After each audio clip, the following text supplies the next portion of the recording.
Kali ini, aku akan membawakan kisah nyata di mana ada genderuwo yang menyamar sebagai bapak dan nyaris menyetubuhi ibuku. Kalau saja Tuhan tidak mengaruniai diriku dengan kemampuan melihat makhluk halus, niscaya ibuku telah menjadi korban pelecehan seksual yang dilakukan oleh bangsa gaib.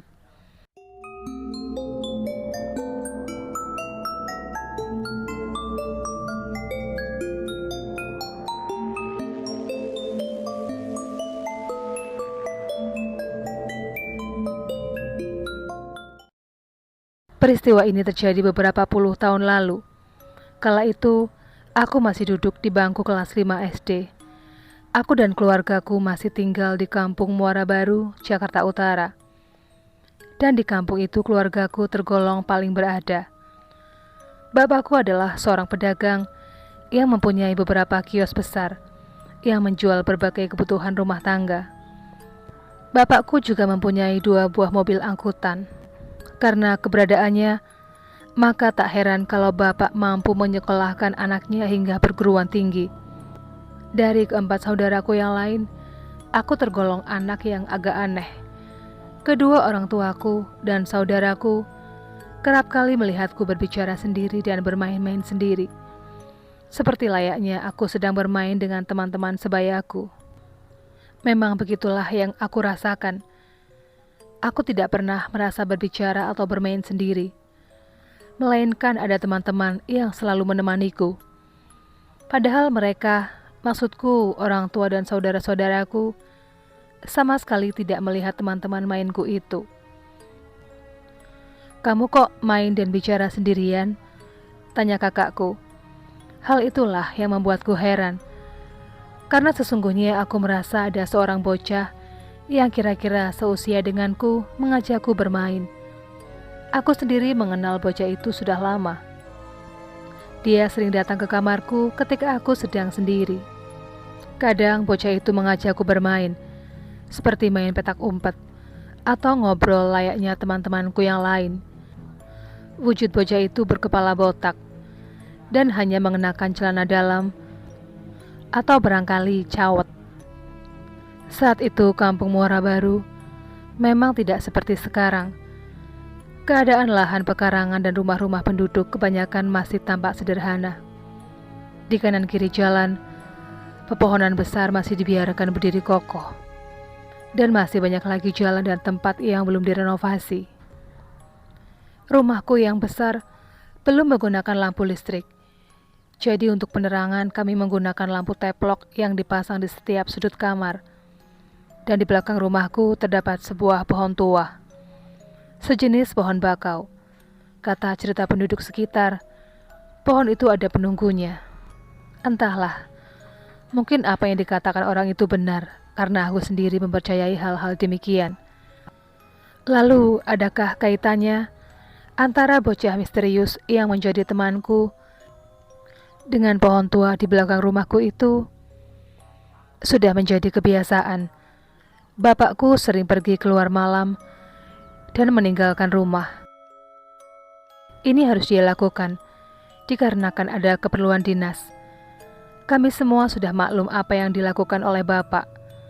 Seperti hari itu, bapak juga harus keluar malam untuk urusan pekerjaannya. Namun tidak seperti malam-malam sebelumnya. Keadaan malam itu terasa lain dari biasanya.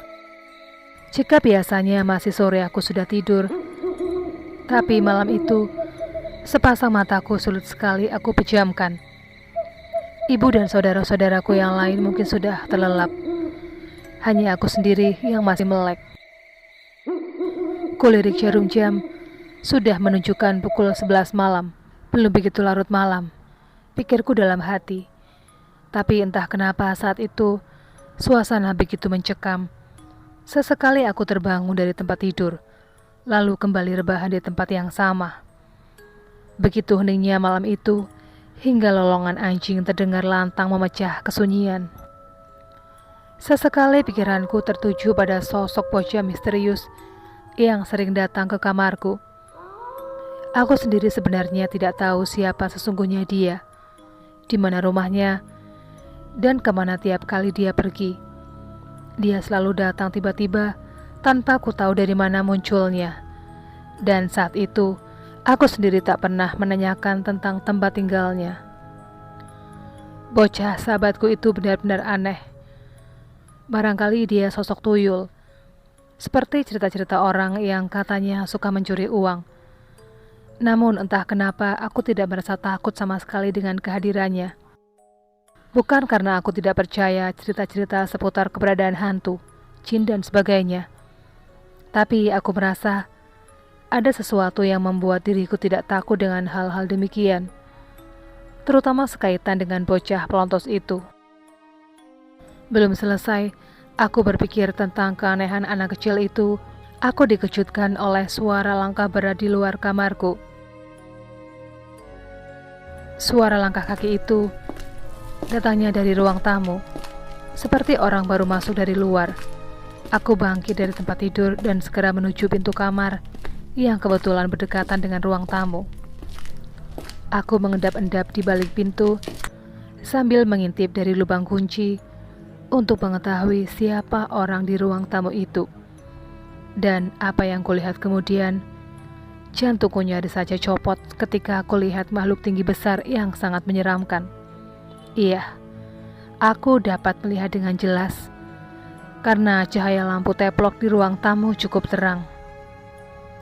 Makhluk hitam legam itu telanjang dan berbulu lebat menutupi seluruh tubuhnya. Kepalanya bertanduk, giginya bertaring, dan sepasang matanya memancarkan sinar kemerahan. Aku mencoba menahan diri dan memperhatikan kemana langkah makhluk itu pergi. Rupanya setelah aku perhatikan, makhluk itu masuk ke kamar ibuku. Apa ini yang dinamakan genderuwo?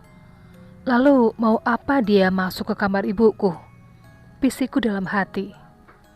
Perlahan, aku melangkah keluar kamar dan menguntit makhluk itu.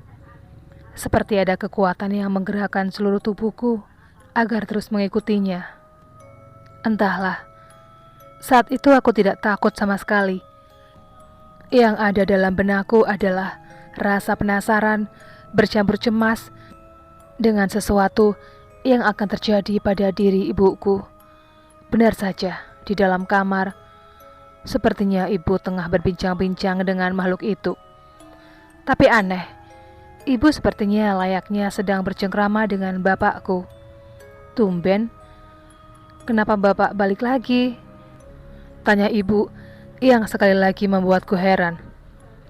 Aneh, kenapa ibu tidak takut sama sekali dengan makhluk itu? Dan kenapa dia memanggilnya bapak? Menyadari keanehan ini, walau masih kecil, aku sempat berpikir, mungkin dalam penglihatan ibu, sosok genderuwo itu adalah bapak yang kembali pulang setelah sore tadi berpamitan pergi. Kini aku sadar kalau ibu telah terkena pengaruh gaib hingga pandangannya terbalik dan seakan-akan melihat bapak. Meskipun kecurigaanku semakin memuncak, tapi sejauh ini aku belum bertindak apa-apa. Aku masih terus mengendap-endap di luar pintu kamar ibu, menunggu perkembangan selanjutnya.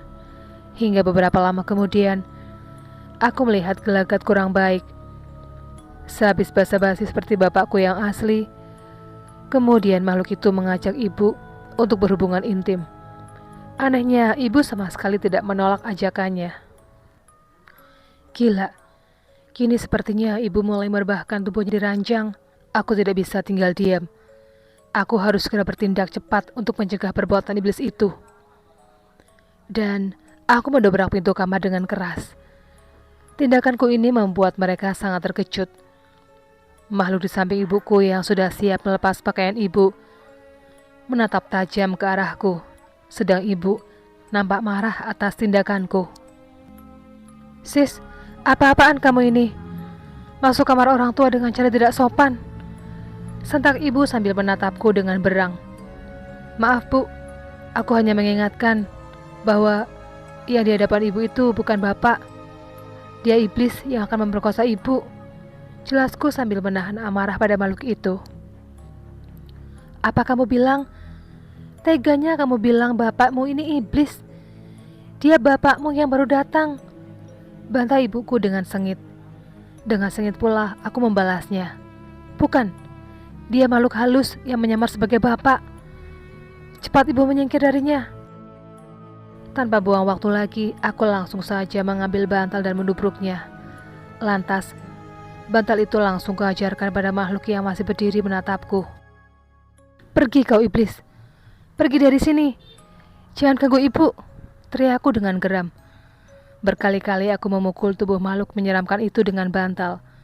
Untuk sementara, makhluk itu diam tak berkutik, sedang ibu tampak berusaha mencegahku. Sudah cukup. Kamu ini keterlaluan, sis, teriak ibu. Ibuku rupanya belum juga sadar dengan apa yang ada di hadapannya. Dia masih yakin bahwa itu adalah bapak yang asli. Ibu, kenapa sih? Ibu belum juga sadar kalau dia bukan bapak yang sebenarnya. Dia itu genderuwo, Bu, teriakku. Setelah aku berkata demikian, makhluk itu nampak sangat geram. Dengan sorot mata yang tajam dia menatapku. Perlahan, dia mulai mendekat dan berusaha mencekiku. Kini ibu mulai curiga orang yang dikira suaminya itu. Apalagi dengan apa yang akan dilakukannya terhadap diriku. Ditambah aku yang terus menangis dan meronta. Maka atas dorongan nalurinya, mulailah ibu membaca ayat-ayat suci Al-Quran. Lalu, apa yang terjadi kemudian? Benar saja. Ketika ibu membaca ayat-ayat suci Al-Quran, makhluk itu berubah wujud ke aslinya. Iya, di hadapan kami, makhluk itu menggeram dan kesakitan. Sekarang ibu baru yakin dengan ucapanku, bahwa yang terlihat di hadapannya bukanlah bapak, melainkan genderuwo yang menyamar sebagai bapak. Ibu pun semakin keras membaca ayat suci Al-Quran, hingga akhirnya makhluk itu lenyap dari hadapan kami. Ibu langsung memelukku dengan penuh haru dan ketakutan. Aku hanya diam sambil menangis terseduh-seduh. Saudara-saudaraku yang sudah tidur rupanya mendengar kegaduhan di kamar ibu. Mereka mendatangi kami yang masih trauma dengan kejadian tadi. Mereka menanyakan apa yang tengah terjadi sesungguhnya. Setelah itu, aku dan ibu mulai tenang. Ibuku menceritakan peristiwa yang baru kami alami. Mereka yang mendengarnya terkejut dan takut. Keesokan harinya, bapak pulang ke rumah. Beliau juga sangat terkejut dengan cerita itu. Maka sejak saat itu, bapak berjanji tidak akan pergi dinas malam hari. Takut peristiwa itu terulang kembali. Beliau pun sangat berterima kasih dan salut kepadaku yang dengan gigih menentang genderuwo yang hendak memperkosa ibu. Kini peristiwa itu telah lama berlalu. Kedua orang tuaku telah tiada. Tapi peristiwa itu masih membekas dengan jelas di ingatanku. Sekian dulu video kali ini. Jumpa lagi di video berikutnya.